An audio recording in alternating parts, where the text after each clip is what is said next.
Radio. Después de la pausa, son las 13 horas 34 minutos. Estamos muy felices de contar en nuestros estudios con Tatiana Mercado Tellería, quien es experta en tanatología, lo que quiere decir gestión del duelo, del proceso de duelo. Bienvenida, cuéntenos qué es la tanatología.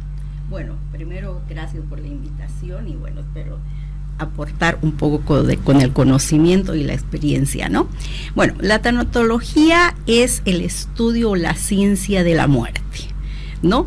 Entonces, pero esta tanatología ha tenido un proceso y obviamente una evolución, ¿no? Entonces, generalmente antes se decía que la tanatología era el estudio como tal de los cadáveres, ¿no es cierto? De el ya no vida, ya no utilizando esa simbiosis vida-muerte.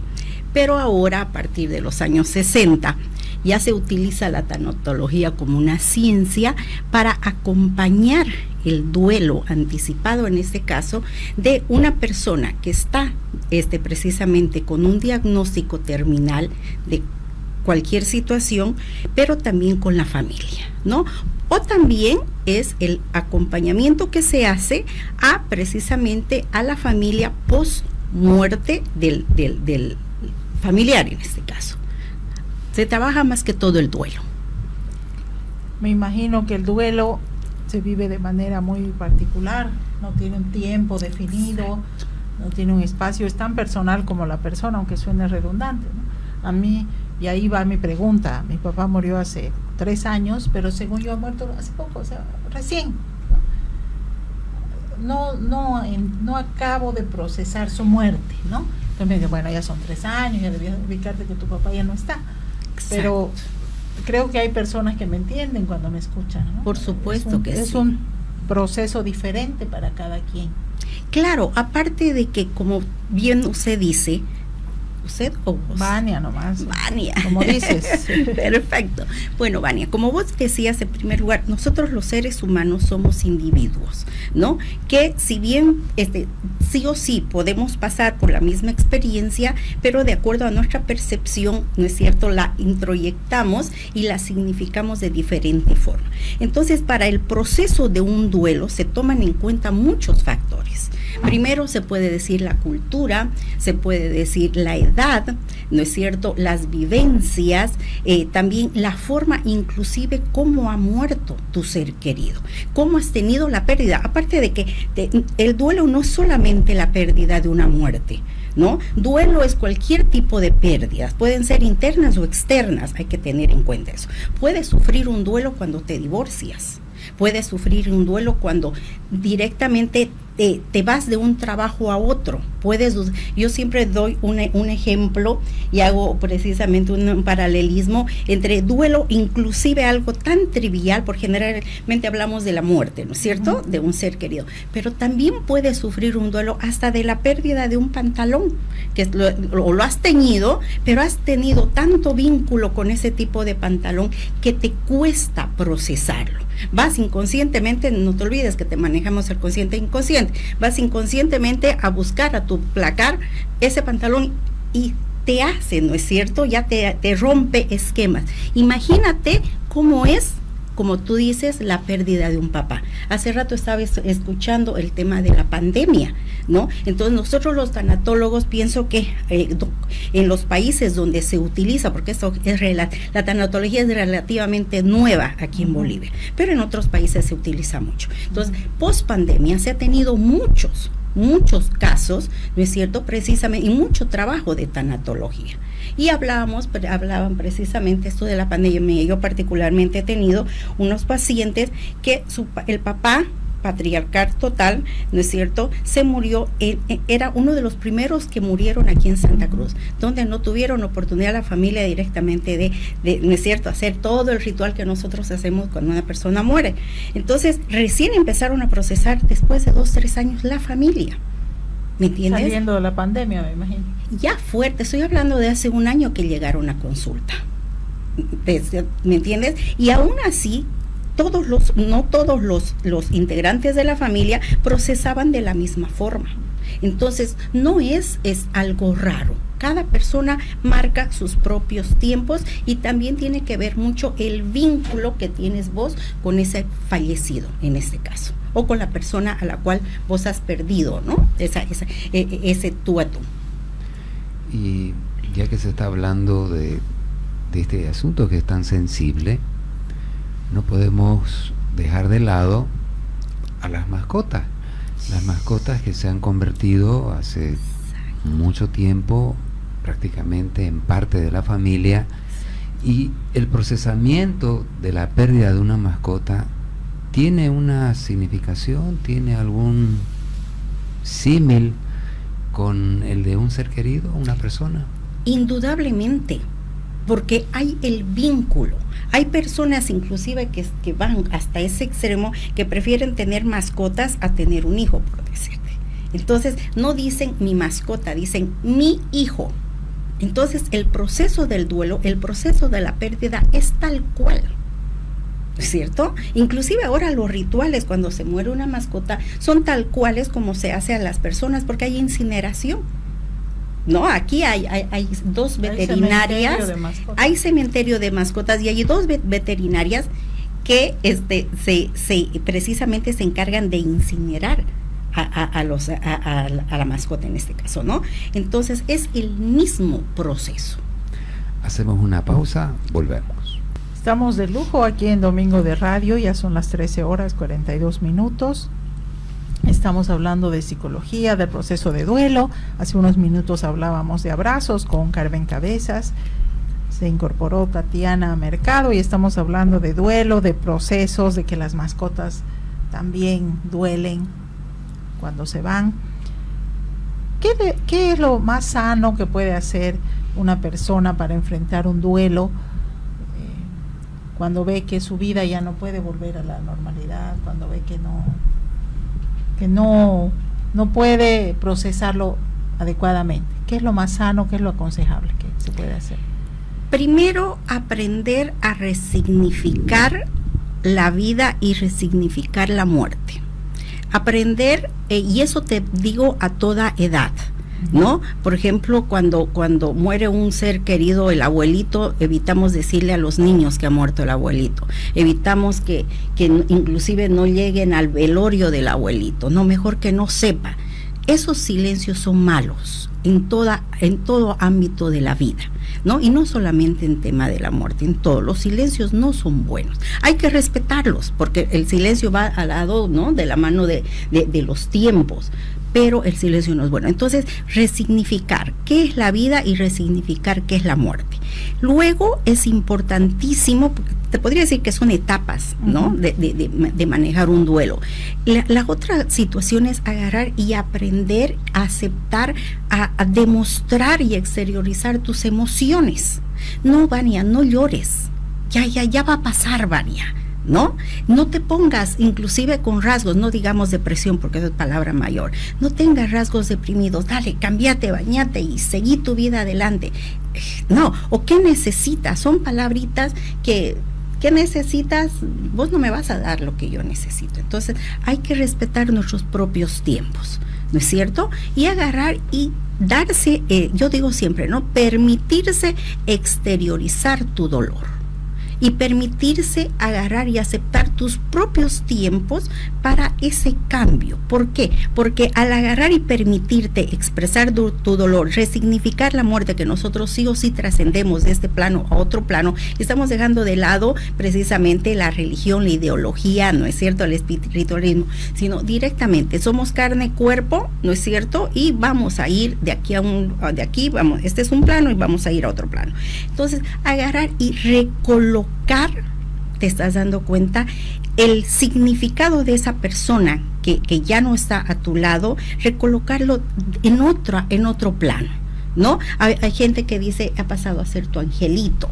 Yo digo, no existe lo malo y lo bueno. Si para vos te hace bien y no va en desmedro de otra persona, está perfecto, ¿no? No, es una estrellita que te va a ver ahí, ¿no? Entonces hay que aceptar, entonces recolocar esta pérdida, ¿no es cierto? Y agarrar y pensar que en algún momento vos también vas a trascender este plano.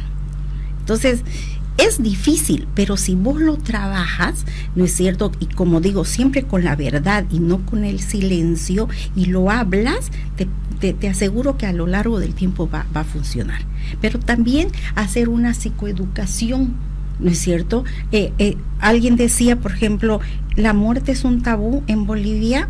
La palabra muerte, tabú no, pero sí hay que resignificar y psicoeducar en cuanto a la muerte, psicoeducar en cuanto a la pérdida, psicoeducar en cuanto al duelo y en su conjunto.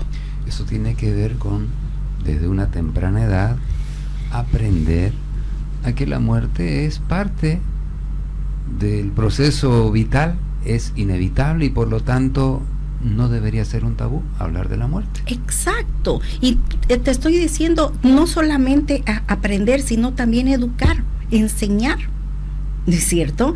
Y eso tiene que ver mucho, también el tema cultural, ¿no? Hacemos por ejemplo, un paralelismo con la cultura mexicana, por decir, ¿no? ¿Qué es la muerte para los mexicanos? Los mexicanos, si bien siguen el rito, ¿no es cierto?, pero también agarran y festejan la muerte como otra forma. Por ejemplo, los pueblos de la Amazonía, los andinos, ¿no es cierto? ¿Qué es la muerte? Es simplemente, o ¿qué es la vida? Es una transición a, ¿no es cierto? Entonces hay que resignificar precisamente y que no sea un tabú. No hay que tenerle miedo a la muerte. Yo me acuerdo y siempre doy como ejemplo, conocí a un cubano en el Brasil y casualmente su mamá le habían diagnosticado cáncer ya terminal en Cuba y el señor estaba un poquito, ¿no? Estaba en conflicto ahí. Entonces, pero también y cuando yo le pregunté qué sientes, me decía, ¿sabes qué, Tatiana? Y le pregunté qué es la muerte, ¿no? Ese yo conocer más. Y le digo, ¿qué es la muerte para vos? Y me dice, ¿sabes que yo de una u otra forma me da pena? Mi mamá me decía, me siento impotente porque no puedo mandarle medicamentos, pero yo de una u otra forma le agradezco a la muerte. ¿Cómo así? Y me dice, fíjate la posición en que se pone el señor, no como pérdida que se acabó todo, ¿no es cierto? No sé, pues, ¿no? Entonces, él decía, yo le agradezco porque la muerte me ha ayudado a transitar todo el camino de la vida. Así de sencillo. Entonces, ¿por qué yo me voy a enojar? ¿Por qué me voy a pelear? ¿Y por qué le voy a tener miedo? Si más bien es mi compañera de transición de todo mi camino de la vida. Yo, allá. ¿Estás de acuerdo, Carmencita, con ese enfoque? Como comenta Tatiana, me parece que es dependiendo de cada cultura, ¿no? Entonces es algo muy nuevo para mí haber escuchado eso, pero respeto cada cultura, cada posición, dependiendo también del contexto en el que nos encontremos, ¿no? Exactamente, precisamente, ¿no? Por eso la muerte y el duelo no es único, ¿no es cierto? Es heterogéneo, porque son diferentes factores que intervienen. Por ejemplo, la personalidad, la crianza, como bien vos dices, la cultura, también la edad, ¿no es cierto? La instrucción. Entonces, son diferentes factores que intervienen para el manejo del duelo y obviamente la muerte. No debe ser lo mismo perder un hijo que perder un padre. Es fuerte eso y eternamente se plantea cuando se habla de tanatología. Si se pierde, por decir, un padre, hasta legalmente, socialmente eres huérfano.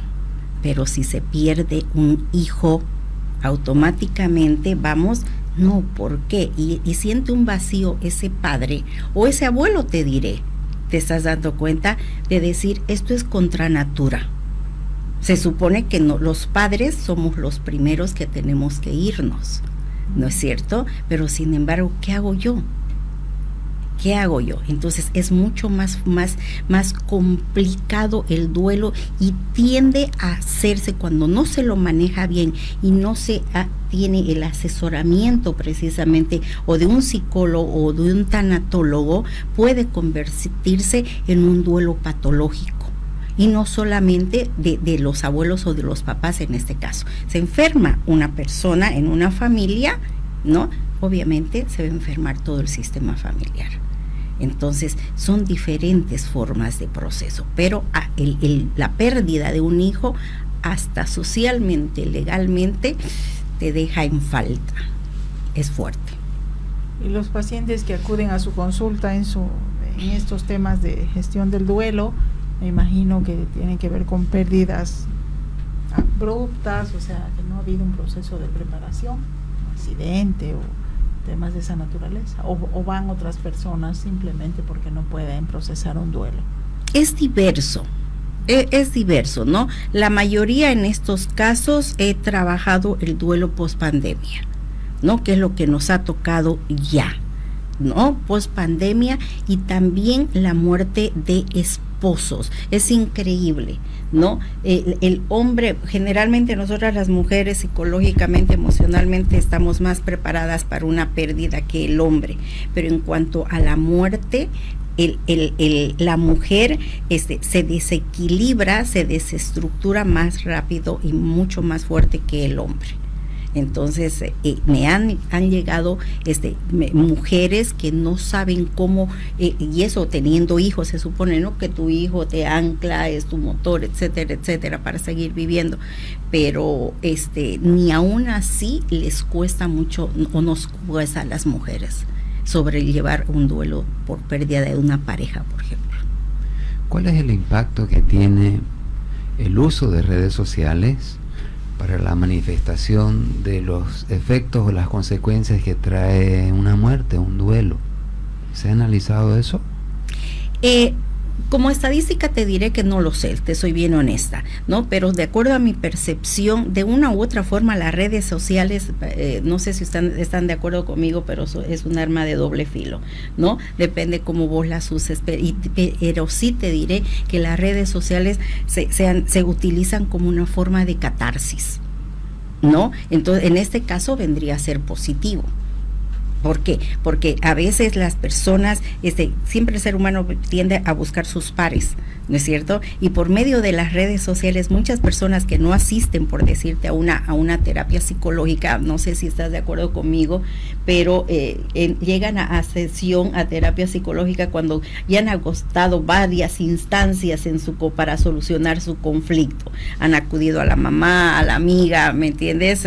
Han acudido, si son cristianos, por decir, a la asesoría del pastor, etcétera, y después llegan, ¿no es cierto? Llegan a terapia, ¿no? Entonces, en este caso es prácticamente lo mismo, ¿no? Y las redes sociales, de alguna forma, sí o sí, pienso yo que te sirve a muchas veces, lógicamente, como catarsis, ¿no? Pero influye también en el centro, es que depende, ¿no? Influye de forma negativa en el tema de esa cultura de la muerte, que estaba leyendo últimamente, este tema de la cultura de la muerte, ¿no? Cómo agarrar y tener conductas, pensamientos autodestructivos en base precisamente, o como una reacción a algo que te ha pasado, una cosa negativa que te haya pasado, o algún dolor que tengas en la vida. Entonces, en ese aspecto es destructivo, es negativo, son negativas las redes sociales. Realmente, ¿no? En la reiteración o en la repetición de mensajes alusivos al ser querido que ya no está, y el impacto que eso podría causar en otros miembros de la familia, que son testigos de eso y sienten como que se los está relegando o algo así. Sí, depende. Ahorita me estás haciendo recuerdo el tema de que cada familia tiene su forma, que como es cada sistema, y dentro de ese sistema familiar hay subsistemas, tienen diferentes formas de enfrentar la muerte o el duelo, ¿no es cierto? Por ejemplo, y en esas formas hay también los límites. Entonces, hay familias que tienen límites, por ejemplo, más abiertos, otros que son más rígidos, otros que son más flexibles, otros que son más porosos en cuanto precisamente al duelo, o en cuanto a la muerte, cómo encarar la muerte. Entonces, puede que haya, ¿no es cierto?, una influencia de un hermano a otro hermano, pero puede también que no, dependiendo cómo es la constitución o dinámica de la familia. Y puede darse también que justamente a raíz de la muerte del padre o de la madre, los hermanos ya no se vuelvan a reunir, y más bien se peleen, se odien, no se vean más.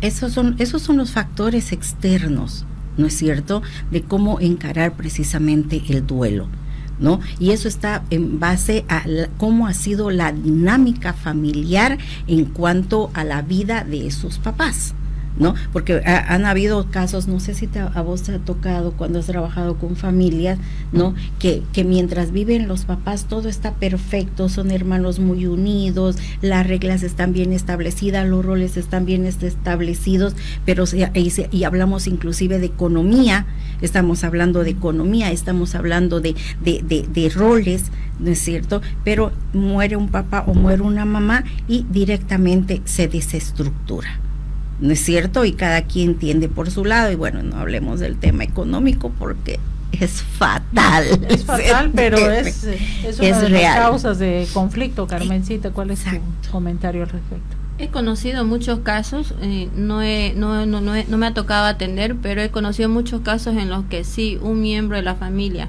puede ser, no justamente un padre, no puede ser el abuelo o un hermano, y ese miembro era el que unía, hacía la cohesión de todo ese sistema familiar, y automáticamente fallece y cada uno se dispersa y no vuelven a unirse. Exactamente. Y también haciendo mención a lo que comentaba Tatiana, a través de las redes sociales están haciendo eso, es la catarsis que hace, es la catarsis, pero como también dice, es un arma de doble filo. Sí. Todo yo considero que debemos usar en cuestiones de los dispositivos móviles, tanto Facebook, Instagram, TikTok.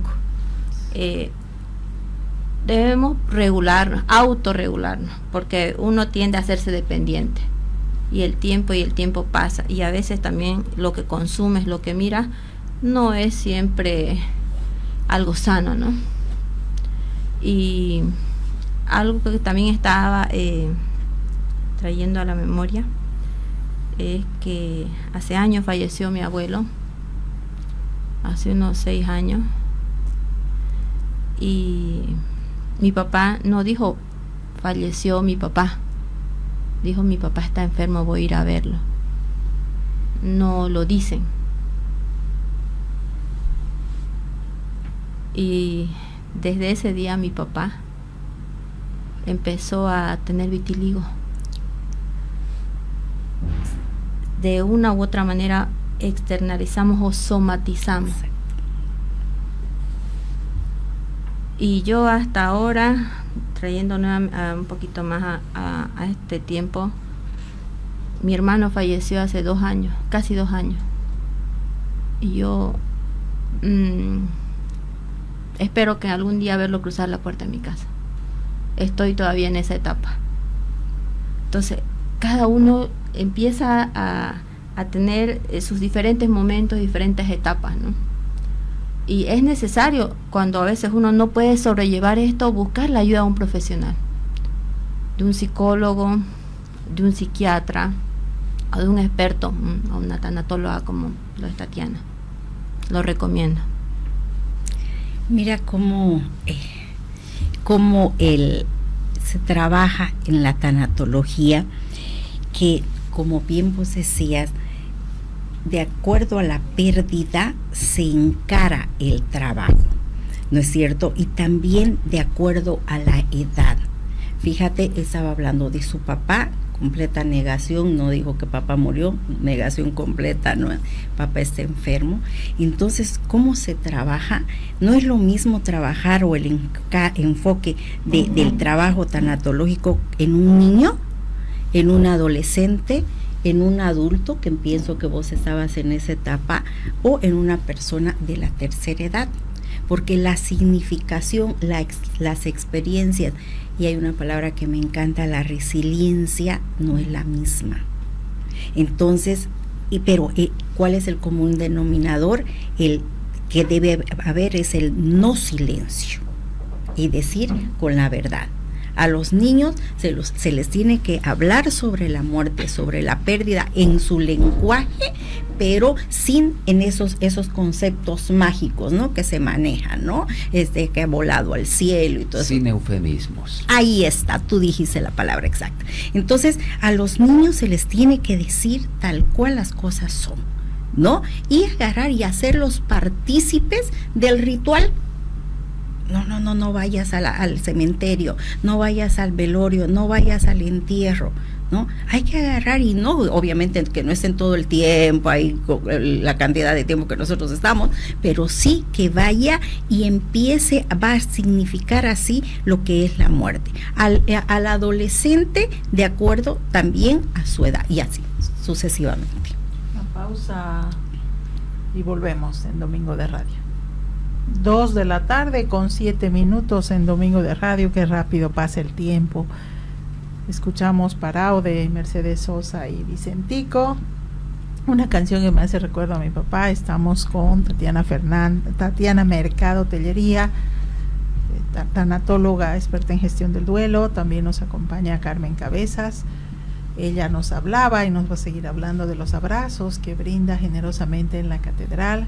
O sea que es un lujo hoy hablar de los temas que sí nos importan, dejar de hablar de lo que nos duele tanto, que tiene que ver con el humo, la crisis económica, y mirarnos un poco por dentro. Aprovecho de preguntarle y a la paro con lo de mi papá, pero quería preguntarle que me conteste, por favor, si tiene algún significado que mi papá me haya esperado para dar su último suspiro, haya esperado el momento que yo pasé la puerta para morirse. Completamente. Sabes, por el tema de que ahí tiene que ver mucho los vínculos, ¿no? ¿Qué significa o qué significaste vos en la vida de tus papás? O en este caso de tu papá, ¿no es cierto? Normalmente nosotros, al menos las madres, decimos, no, a nuestros hijos los queremos todos por igual, ¿no? Y es la verdad, a nuestros hijos queremos todos por igual. Pero ¿qué pasa?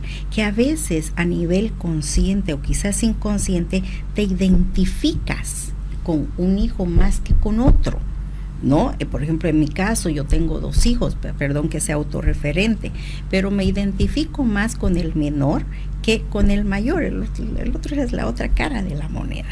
Te estás dando. Entonces yo pienso que tu papi en este caso, no, después vos me dirás si tienes algunas características, quizás el temperamento, quizás la forma de mirar la vida, quizás físicamente, algo que ha sido que haya un vínculo particular especial entre tu papi y vos. Y generalmente pasa eso, te contaré, ¿no es cierto? Entonces pienso que ha sido sí o sí que papi te esperó, porque aparte de tener el vínculo con vos, tu papi sabía lo que significabas vos para él. ¿Me entiendes? Entonces pienso que ha sido bastante y también es una forma de poder resignificar tu duelo si vos lo miras de ese punto de vista. Bueno, muchas gracias. En la pausa estábamos compartiendo, bueno, ustedes estaban compartiendo tema de rituales, el tema de qué se puede hacer para las distintas maneras que se tienen para procesar la pérdida de un ser querido. Sí, como hace rato hablábamos, el trabajo que se hace, por ejemplo, ante el duelo con niños no es el mismo que se hace con adolescentes, que se hace con personas adultas o con los adultos mayores, ¿no? Se trabaja de diferente forma porque la resignificación es diferente, como habíamos dicho anteriormente, y el tema de la resiliencia también es diferente, ¿no? Si es que la tienen empoderada o no, porque todos somos resilientes. Entonces, ¿qué pasa? Con un niño, sí o sí, vas a agarrar y vas a trabajar, a ver, de acuerdo a su edad, ¿no es cierto? Un niño de 0 a 3 años no puedes trabajar sobre tanatología, sobre duelo, porque ellos no tienen introyectado todavía lo que es la palabra muerte, ni siquiera la palabra vida. Pero a partir de los 4 años sí ya puedes, ¿no? Entonces hay diferentes herramientas, por ejemplo, el pictograma es interesante, ¿no es cierto? Puedes trabajar el psicodrama, puedes trabajar con figuritas, con muñecos. Generalmente con los niños se trabaja la parte lúdica, ¿no es cierto? Luego con los adolescentes, sí o sí tienes que trabajar parecido que con los adultos, tienes que trabajar esa resignificación que yo te decía anteriormente, de aceptar lo que significa la muerte y relocalizar en un nuevo plano a tu ser querido. Y con los adultos, a veces adultos mayores, a veces nosotros, no hay que decirle que está enferma la hermana, porque va a sufrir el papá o la esposa. No nos olvidemos que el adulto mayor ha tenido muchas pérdidas a lo largo de su vida, ¿no es cierto? Entonces no es lo mismo, pero está más preparado que todos nosotros. Entonces hay diferentes formas, diferentes rituales, diferentes herramientas para trabajar el duelo. Ahora, lo que yo les comentaba, a mí, te explico en base a mi experiencia, me hace mucha ilusión, y la verdad que me resulta mucho más, tengo más resultados con un ritual que me gusta mucho, que es precisamente la carta. Son 3 que yo trabajo en realidad: la silla vacía, trabajo la carta de despedida, y trabajo también ese tema de la ¿cuál es el otro? ¿El árbol? No. Dentro del árbol precisamente es este tema de la cartita. ¿Ya? Entonces, ¿qué sucede? Por ejemplo, el de la cartita, vamos a hacer. Ustedes agarran y en una carta le escriben a precisamente a la persona que ustedes han amado, ¿no? O que aman, a su pérdida, le escriben, primero les agradecen todo lo que han vivido con él, con la persona. Luego también les piden disculpas o perdón en el caso de que quieran hacerlo, ¿no es cierto? Escribir, no importa que la cartita sea de 2, 3 hojas, no importa, o de una hoja, lo que te salga, ¿no? Luego le escribes todo, le pides perdón. También le puedes expresar, manifestar tus sentimientos de ira, de rabia, de enojo, porque a veces nos enojamos con la realidad. Es más, inclusive cuando estamos en tema de duelo nos enojamos hasta con nuestras ideologías, espiritualidad, religión, etcétera, etcétera, ¿no? ¿Por qué Dios? ¿Por qué a mí? Por decir, ¿no? O ¿por qué él sí, no yo? Entonces agarras y le explicas y le escribes también por qué te enojaste, por qué te quedaste en falta. Y también le puedes prometer algo, ¿no? Le puedes prometer algo. Entonces, una vez haces tu cartita, agarras y en un recipiente la quemas, tu cartita, la incineras tu cartita. Y luego agarras, previamente te compras una plantita, y esas cenizas la pones, ¿me entiendes? La entierras junto con la plantita. Generalmente las personas que trabajan, a mí me ha pasado eso, que las personas que trabajan les ponen esas cenizas de la cartita en una macetita que va al escritorio, ¿no? Entonces ahí la tienes diariamente. Ahí está tu cartita y resignificas la muerte, y ahí está tu ser querido. El otro día les comentaba, hace unos 3 meses trabajé con una familia que precisamente había tenido una familia, papá, mamá, 3 hijos varones. La señora se embarazó, y ¿qué pasó? ¿No? Lastimosamente la niña falleció, mi mujercita, la hija menor, falleció a los 15, 20 días de nacida. ¿Qué hicieron? Le pusieron un nombre, porque hay que darle identificación en este caso, ¿no? Cuando hay precisamente un aborto, en este caso médico, ¿no es cierto? Entonces le pusieron un nombre, y toda la familia plantó un árbol en el patio de su casa. ¿Me entienden? Entonces, y a ese árbol le pusieron el nombre de la niña, ¿no? Entonces, mira qué bonito cómo también resignifican y se apoyan en el duelo toda la familia. No, antes de que hagamos el trabajo tanatológico, habían silencios, era un tabú hablar de la niñita, ¿no? Ni siquiera tenía nombre. ¿Te estás dando cuenta? La mamá lloraba en las esquinas, calladita, etcétera, etcétera. El papá completamente en negación, los niños también. Pero sin embargo, ya una vez plantada la plantita, ellos se turnan día a día para regar a la plantita, ¿no es cierto? Y la idea, ellos dicen, una vez crezca la planta, van a agarrar y van a comer los fines de semana al pie de la planta. Imagínense esa resignificación, ¿no? Es simbólica, lógicamente, pero llenan vacíos existenciales, porque el duelo también es un conflicto existencial.